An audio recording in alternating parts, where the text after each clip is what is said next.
Hi, my name is Kiana, and welcome to my YouTube channel, Wellness and Motherhood, where I try my best to encourage moms to prioritize their wellness while also taking care of their little ones.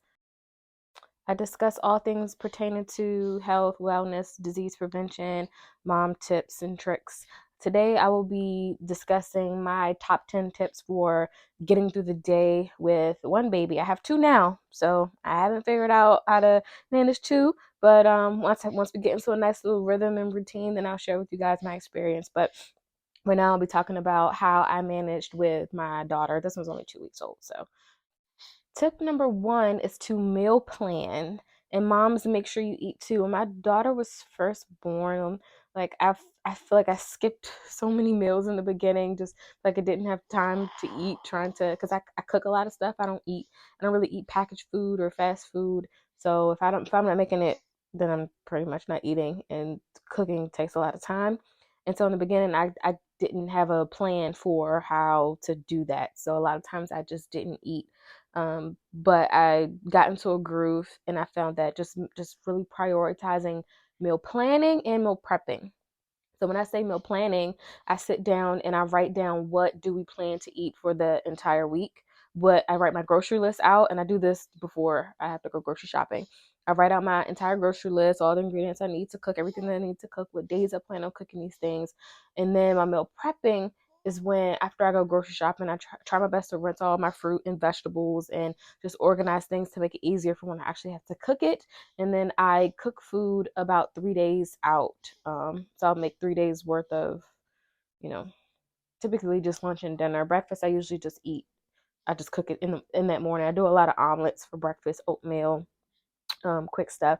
But I just had to remember to prioritize eating and meal planning and prepping, because your body needs the fuel, especially if you're breastfeeding. Your body needs the nutrients. So it's just important to prioritize that.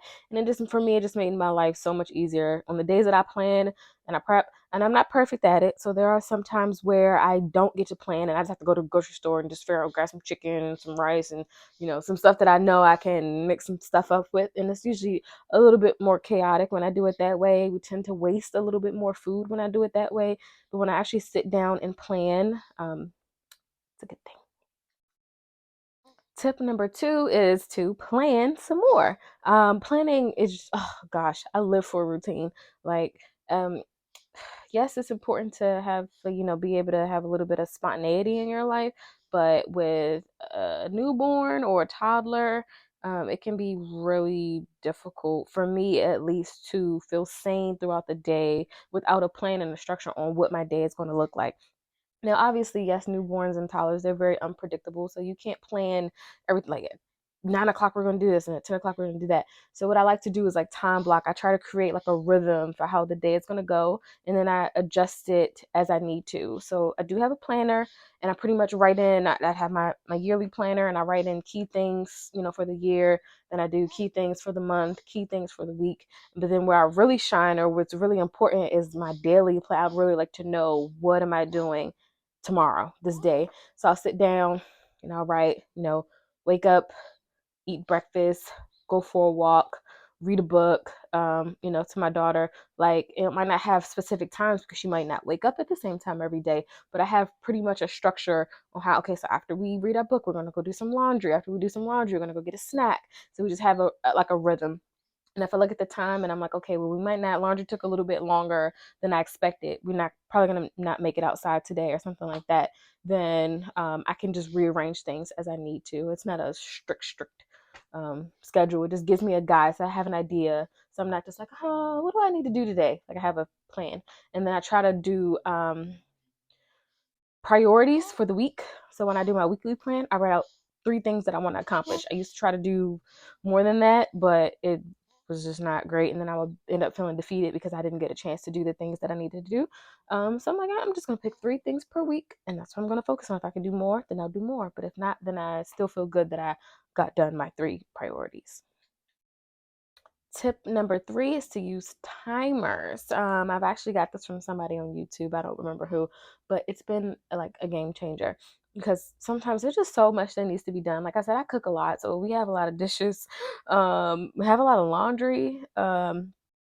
So things can just take a lot of time. Like I like to try to sit down with my daughter and make sure I read to her and spend time with her every day. It's so easy to get caught up in housework. I feel like there's always something to do. There's always dishes, there's always laundry, um, sweep the floor, mop the floor, sweep the steps, vacuum. Like there's always something to do. And if I say I'm gonna do all the laundry, I'm gonna do all the dishes, and then I'll spend time with her, I would never spend time with her because there's always something to do. So what I do is I say, okay, I'm going to clean the kitchen for an hour or half an hour or however long, and I'll set a timer.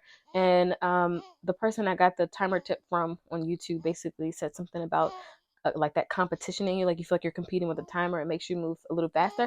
And I agree, like if you're strictly focused on one task for like 15 minutes, you're going to be focusing on like, I'm not going to check my phone, I'm just going to until the timer goes off, and then move on to the next thing. If I want to take my daughter outside, like I don't always use timers, but I do for certain, depending on the day. But I'm like, okay, time is limited. I really got to do laundry today. I really got to do this, but I really want to get her outside. I'm like, you know what? 10, 15 minutes. Set a timer, 10, 15 minutes, and then we'll go in the house and move on to the next thing. On the days I don't use timers or if I don't have a plan, it just feels like the day just passed me by. Like feels like I just had no structure, I had no plan. Like I was just, and the next thing I know, the day is over. I feel so productive with the plan and the timer. Like I had this plan for the day, and I made breakfast. We went for our walk. We read our books. We did our puzzle. I did laundry. I stuffed like, and even I might not complete everything. Like if I say I'm going to do laundry for an hour, I might get through like a load or two, and there might still be some laundry left. But at least I did something. I made some progress towards it, and that tends to help my mental sanity. My baby's making noises. I hope you guys can't hear it too loud. But tip number 4 is Miracle Morning. Oh gosh, she's so loud. I read a book called Miracle Morning, and it basically talked about the importance of like how you start your day. Like start your day with a sir. Start your day with a bang. Like how you start your day is how you end your day, something like that. Pretty much. Having a morning routine that you start your day feeling productive. And me waking up before she wakes up, like it changes our entire day. Like if I'm waking up to her saying mommy, mommy, mommy, or waking up to her when she was younger, waking up to her crying, and it's like I'm waking up on 1,000, like gotta get her breakfast ready, we gotta do all these things, and it's just I feel so much more stressed. And it's like I guess she can sense my stress because then she gets more cranky, she throws more tantrums, and I'm not in a great mood, and it's just the day is just a little bit more of a drag. But if I can manage to get in bed early the night before and get up before she does, I can get a workout in, I can pray, meditate, do my devotional, drink some tea. So by the time she's up, I'm like, hey, like I am ready to receive her and every tantrum that she's ready to throw at me because I have started my day at a peaceful place. I feel productive. I got my workout in. Like I'm feeling good. Like you can scream, throw crackers at me, whatever you want. Like I'm feeling pretty good right now. So yeah, definitely waking up before your kids, getting that miracle morning in is important. Now, unfortunately, there are a lot of women who have to work full time. I should be one of them because financially, working part time is not the best thing, but it is better for my stress levels because I'm just like people that work. Like I said, I'm an ER nurse, so we're out full time is only 3 days a week. 3 12-hour shifts. So technically full-time nurses are off 4 days. I only work 2 days a week, two 12-hour shifts. So I think of women who work Monday through Friday, like 9 to 5 type of jobs, and they're expected to do that, take care of their kids, feed their kids, do laundry, and still manage the household and still spend time with their significant others. Like that is way too much. Like, and it makes me feel stressed, like thinking of people that have to do that. Um, but in the midst of it, I still think it's important to find some time for yourself. Like if that's the type of lifestyle that you live, still find time for yourself because life is short, and not just I don't think any woman should just be caught up in busy, busy, busy, busy, busy, always go, go, go, go, go, go, go, because you're gonna look up and it's gonna be gone. Like they're only this little for but so long. And it's like, you just spend like, because I've been there. I worked nights when my daughter was first born, and it's like, I was to work full time, and it's like, I was just always tired, and it's, you just look up and it's like, poof, where did the time go? Tip number 5 is to engage with your kids. So it's important for me. Like, that's one of the reasons why I only work part time. I'm actually considering homeschooling. It's important for me to be my kids' primary teacher, be their primary role model. And I feel like I have to engage with them and talk to them every day, pretty much for the rest of their life, to be able to do that, to really be able to set aside specific time to pour into them.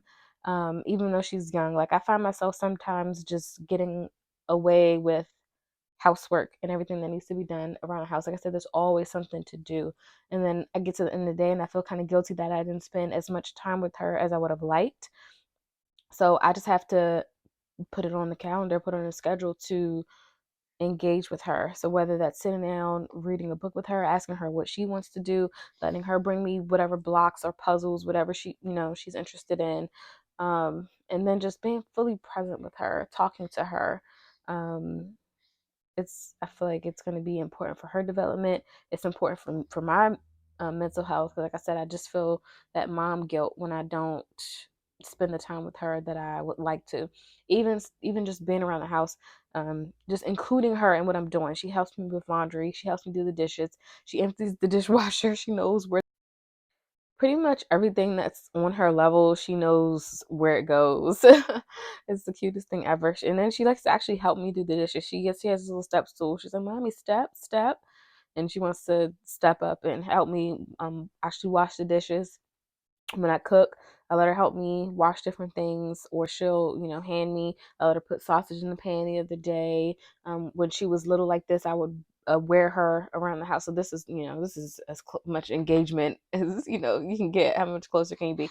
But when she was younger like this, I did contrast cards, made sure I set aside tummy time, things like that. Just engaging with her. The dynamic changes as your kid ages, but the engagement part shouldn't change. Just the way that you engage may change. I also try to make sure I limit my phone use when I'm around her. Like I'm pretty much like a part-time stay-at-home mom. And so, I text throughout the day, but I have to remind myself, try not to do it too much in front of her. I don't want her to, grow up and be like, "Oh, mommy was always on her phone. She wasn't present with me. She's not paying any attention to me." I don't want her to think that. So I try to make sure I put my phone down for periods throughout the day and just be completely focused on her. Oh, what I was saying earlier, including her throughout the day. So in terms of engagement with her, if I'm doing the dishes and I say, "Aubrey, what is this?" And she'll say spoon. And then, or I'll ask her, "What color is the apple?" If I'm busy cleaning, I'm cleaning the counters, I don't have time to fully engage with her. I still try to include her into my world. Like I'll give her a rag. So she asks, "Mommy towel, mommy spray," and I'll give her the spray and she'll go and she'll clean up her table. I count that as engagement. I think it's all important to do.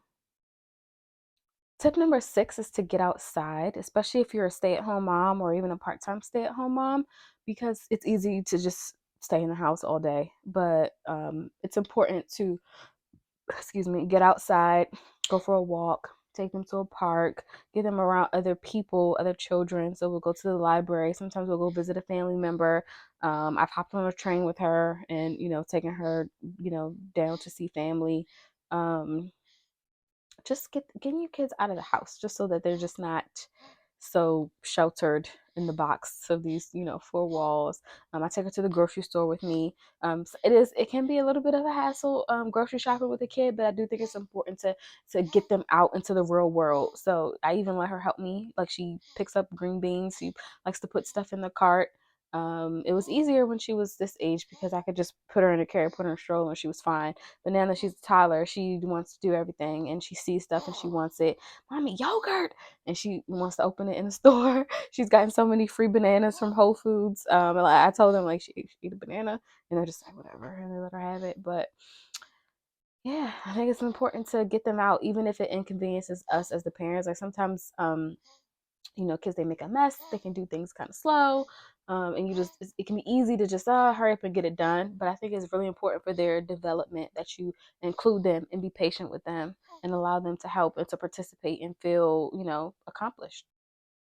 Tip number 7 is rest time throughout the day. Now, my husband and I kind of disagree on this part because, I mean, I get it. Like, time is limited, and especially with a kid, like, you don't have all the time in the world. And so he likes to, and I do sometimes too, but he likes to, clean and, get stuff done while she's napping. But I'm like, listen, I need rest. Like, so I sometimes I'll clean and I'll get some stuff done off my to-do list depending on how energetic I'm feeling. But I am not ashamed to take a nap with my baby. Like not with her, but if she's napping in her crib, I'll go nap in my room. If I'm feeling like tired and I feel like I need a little pick me up, I will take me a nap. I saw this Instagram video where the guy was saying like, women, we don't give ourselves permission to rest. And I think that's true. Like sometimes I feel guilty. Like if I'm just sitting and I just want to, take a little nap or even watching a show on Netflix, I feel like, oh, there's so much to do. I can be being so much more productive, but it's really important to take those rest times for yourself. Tip number 8, this is something that I'm trying to get better at. Prepping activities.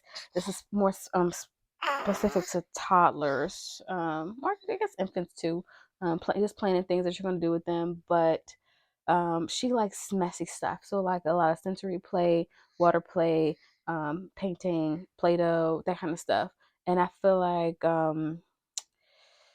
planning it, like, okay, what activity are we going to do on this particular day, that just and so that you can that way you can prepare everything that you need, because like now I find myself like if I need to distract her for something, if I'm doing something, I just give her a bucket of water and some spoons. She's happy with that, but I want to do more engaging learning activities with her, and that requires planning and preparation.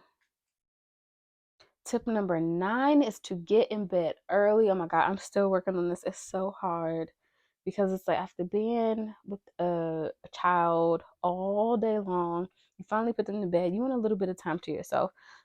So one thing I'm working on is trying to get her in bed a little bit earlier, like getting her in bed around 7:30. Like now she goes to bed maybe like 8:30 ish. And then sometimes I still have to clean the kitchen after we put her down, and it's like 9, 10 o'clock before I get a second to myself. And so I'm going to sleep at around 11. And I feel tired if when I go to bed at 11. That's not my sweet spot. My sweet spot is more like 10ish. So I'm just trying to bring it back an hour. Do my nighttime routine starting at 9:30, and then or do my nighttime routine starting at 9, be in bed by 9:30 and sleep by 10. That's my goal. And I feel like when I do that, I can wake up in the morning and I'm more energetic to do my morning routine. I just have a better day when I'm well rested. Nobody likes to wake up feeling like groggy. You got to drag yourself out of bed. Like that's just not a fun feeling. And so the best way to prevent that is to get in bed a little bit earlier. A lot of people say, "Oh, I can't sleep early," and I think that's a symptom of an underlying issue. Insomnia can be prevented through like exercise, eating a nutritious diet, making sure you're winding down before bed. So meditating, drinking some tea, doing things that help soothe you, and doing it on a consistent basis, and just having that routine work with your circadian rhythm can help to sleep better sleep. And last but not least, this should have actually been number 1, but pray. I am a Christian. Not sure if all of you guys are or not, but I find that praying in the morning and praying throughout the day helps get through the day. So, and something new that I've been doing is setting my intention. I pray for my intention for the day. Like if my intention is to my like things I want to do, get laundry done, get her out to a park, and have dinner done by a reasonable time. Like I'll pray and say, like, God, these are my intentions for the day. Please help me to achieve them. I'll pray for peace. I'll pray with Aubrey. I'll pray with her in the middle of the day if she's having like a temper tantrum. I'll just pray for God to give her peace and to comfort her. And just prayer is just a game changer for getting through the day and getting through the day more peacefully. We've all had days full of just stress and chaos, and you're just trying to survive and you're trying to get through, and then you just get to the end of it, and it's like relief, like it's over.